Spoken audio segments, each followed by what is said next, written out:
Welcome to the untold cheating story, where we delve into the tangled, often messy, realities of the human heart. My name is Clara, I'm 36 years old, and this is my story.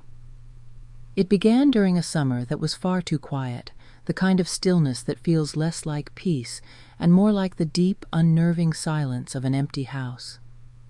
My husband, Mark, was working long, grueling hours, a ghost in our own home.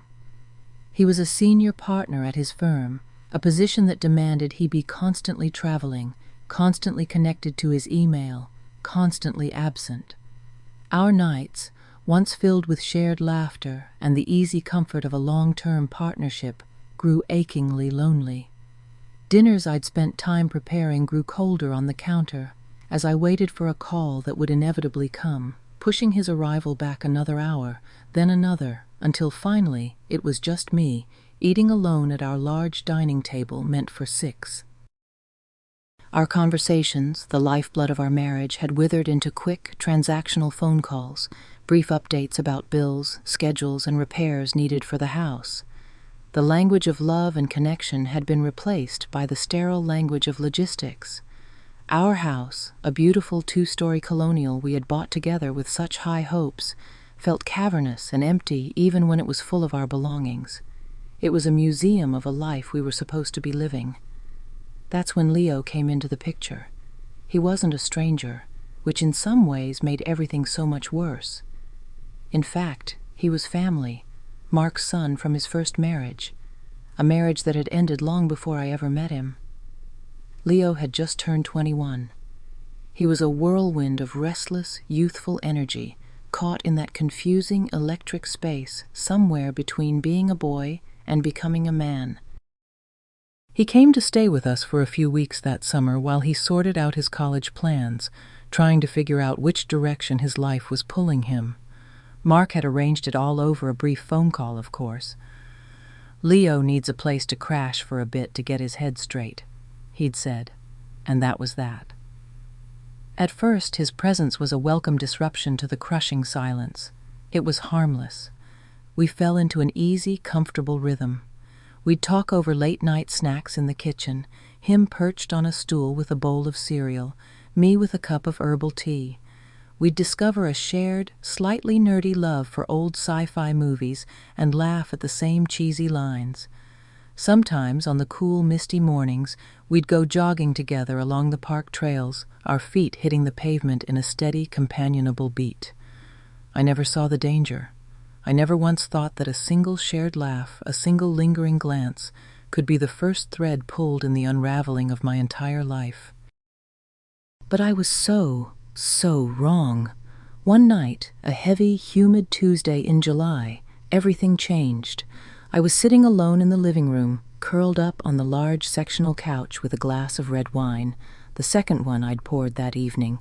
The TV was on, but I wasn't watching it. It was just noise to fill the space. Mark had called an hour earlier, his voice distant and tinny through the phone's speaker, to say he'd be staying overnight at some airport hotel. An early morning meeting he couldn't miss. It was a familiar story. I didn't even feel disappointed anymore. Just a dull, hollow ache of resignation. Leo came downstairs, his footsteps silent on the thick rug. He was barefoot, his dark hair messy and still damp from the shower, wearing just a simple gray t-shirt and a pair of faded sweatpants. He looked casual, comfortable, but something about his presence that night felt different, more charged. He didn't just wander into the room, he entered it with a quiet purpose.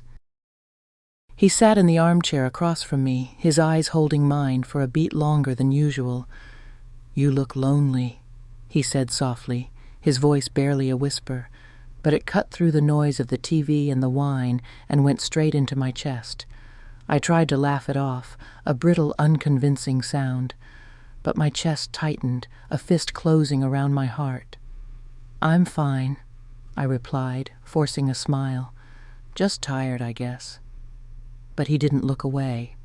His gaze lingered, and for the first time, I allowed myself to consciously realize how much attention he had been giving me over the past few weeks. It was in the way he would stop scrolling on his phone and genuinely listen when I spoke. his head tilted, his eyes focused. It was in the way he noticed the little things, the things my own husband had stopped noticing years ago, the titles of the books I read, the kind of music I played softly while cooking dinner, even the subtle scent of the jasmine perfume I wore. The silence stretched between us, heavy and charged with unspoken things. The air grew thick. Then he said the words, the 6 simple words that should never, ever have been spoken between us. I don't think he deserves you. My breath caught in my throat, a sharp, painful gasp. Leo, don't, I warned, my voice thin and shaky. But there was a traitorous part of me, a lonely, neglected part buried deep inside that didn't want him to stop. He leaned forward, his elbows on his knees, his voice trembling just slightly now with an intensity that was startling. I've seen the way he treats you, the way he talks to you on the phone. You deserve more than this, more than being alone every single night. I should have ended it right there. That was the moment, the clear, bright line in the sand.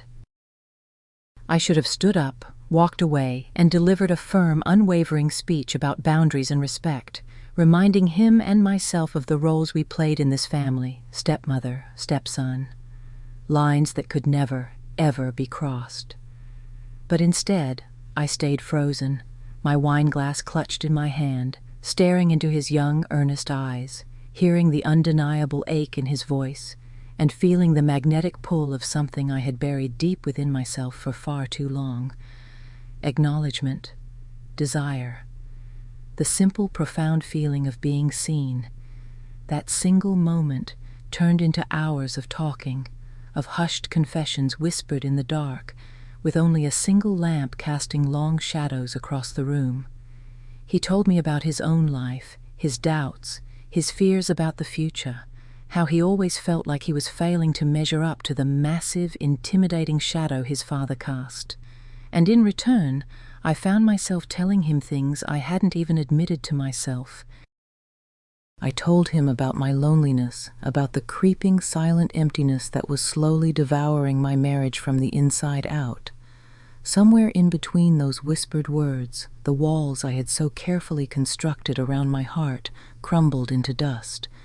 We leaned into each other, emotionally at first, and then physically, in a way we never, ever should have. When his hand, warm and hesitant, brushed against mine on the couch cushion, I didn't pull away. I let my fingers intertwine with his. When he whispered my name, just my name, Clara, with a softness and a raw need that made my heart race in my chest, I didn't stop him. And when his face was just inches from mine, his eyes searching my own for permission, and his lips finally gently touched mine, I let them. I leaned in and kissed him back. It was wrong. Every rational part of my brain, every fiber of my being that understood morality and consequence, was screaming that it was catastrophically wrong. But in that single, suspended moment, nothing else mattered. Not the vows I had made, not the devastating consequences I knew would follow, not the emotional storm that would inevitably tear our family and my life to shreds. All that mattered was the way he held my face in his hands, as though I was something precious, the way he held me as though I was the only person in the world. For the first time in years, I felt like I was the center of someone's universe, even if it was just for one stolen, forbidden night.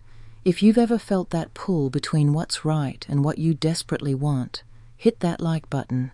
It's a feeling more of us have experienced than we'd like to admit. But the thing about forbidden moments is they don't end when the night does. They linger like a phantom limb, a ghost in the daylight. The next morning, reality hit us both with the force of a physical blow. The air in the kitchen during breakfast was heavy with guilt, thick with the unspoken question of what comes next. I tried to avoid him, to create distance, to convince myself that it was just one terrible, wine-fueled mistake, a momentary lapse in judgment. But Leo still wanted more. He was relentless in a quiet, persistent way. He would find excuses to be near me, brushing his arm against mine as we both reached for the milk in the fridge, his touch sending a jolt through my entire body. He would sit just a little too close to me on the couch when we watched a movie, his knee almost touching mine, radiating a heat I could feel even through my jeans. He started slipping little notes, folded into tiny squares, into my hand when Mark wasn't around, notes that said things like, "I can't stop thinking about last night," or "You looked beautiful this morning." His eyes, whenever they met mine, carried a hunger that both scared and thrilled me, because it was a perfect mirror of my own. Whatever it was that had happened between us, whatever switch had been flipped, it wasn't over. And deep down, in the most honest and terrifying part of my soul, I knew I didn't want it to be. Every time I tried to draw a line, to re-establish the boundary between us with a sharp word or a cold shoulder, he would cross it with words that just melted my resolve. "Don't you feel alive when we're together?" he asked me once, his voice low and desperate as he cornered me in the hallway. "Don't you feel anything?" And the devastating truth was, I did. I felt more alive in those stolen moments with him than I had in the last 5 years of my marriage. It wasn't love, not in the traditional healthy sense. It was something far more primal and dangerous. It was need. It was raw, unfiltered desire. It was two lonely souls clinging to each other in a shared moment of profound weakness and confusion. And though I knew, with absolute certainty, that it would destroy everything and everyone I cared about if it ever came to light, I couldn't deny the truth. I craved it. I craved the attention, the feeling, the danger. I craved it as much as he did. Looking back now, I know the damage is done. The first crack in the dam has appeared, and the flood is inevitable. Secrets like this don't stay hidden forever. They have a way of seeping out, of poisoning everything around them, and every stolen glance across the dinner table, every whispered word in a quiet hallway, every forbidden touch, is just another thread unraveling the life I once thought was so safe and secure.